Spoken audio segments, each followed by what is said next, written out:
Hello મિત્રો, હર હર મહાદેવ. તો મહાદેવ બધાને ખુશ રાખી શુભકામના આપું છું.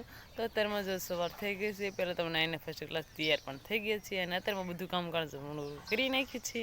તો અત્યારમાં મમ્મીએ જો સરસ મજાની ઘઉંની રોટલી અને છા બનાવી નાખી છે. તો આપણે શીરાવાનું છે, તો શીરાઈ લેવી અને ઢોરમાલને જો નીણ નાખી દીધી છે. તો બધા નીણ પણ ખાય છે.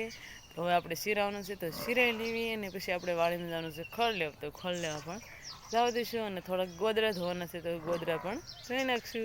તો આપણે જો ખડ લઈને પણ વ્યાયા છીએ. તો ખડ આપણે બધા પેલા આગળ નનકા નનકા ઢોર બધા ઘરમાં બાંધ્યા છે અને બધાને ખડ હતું એ બધું નાખી દીધું છે અને આ બધાને હુકલ નાખી દીધી છે. અને હવે તો એટલે ખાવા મળ્યા છે અને અડધી તો ખાઈ ગયા છે.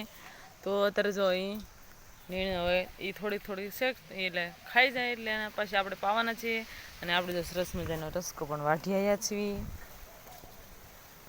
અને હાલ પાછું બાજરું પીળ્યું છે, તો બાજરું પણ નાખવાનું છે. અત્યારે જો બધા ખાય છે એટલે પહેલાં તો આપણે આને પાઈ લેવી અને પછી આ નીણ નાખી દેવી અને પછી આપણે નીણ વાટવા જવાનું છે. તો નીણ વાટવા પણ જવા દઈશું. વરસાદની આગાહી છે, તો અત્યારમાં જો વાદળા પણ થઈ ગયા છે અને પવન પણ બહુ જ નીકળી ગયો છે અત્યારમાં. તો આગાહી છે એટલે વરસાદ આવવાની શક્યતા રહે. એટલે વાદળા થઈ જશે તો નીણને જલ્દી જલ્દી વાઢ નાખીએ એટલે કાંઈ આપણે ઉપાય દી નહીં. તો અત્યારે જો ઢોરને પાવાના છે, તો હવે નીણ ખાઈ જશે એટલે પાઈ લેવી અને પછી નીણ માટે જવા દઈશું.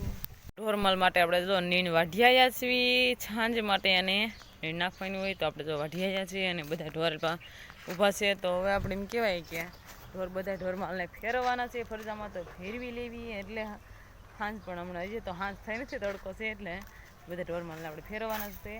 ફેરવી નાખીએ પછી ધોવાનો ટાઈમ થઈ જશે ત્યારે ધોઈ લઈશું.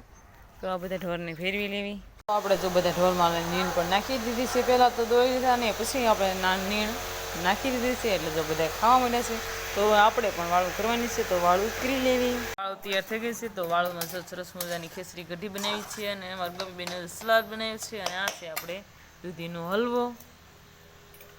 સંજયભાઈ જો હલવો ખાવા જશે, આ બધા જમવા બેસી ગયા. તો આપણે પણ જમી લેવી.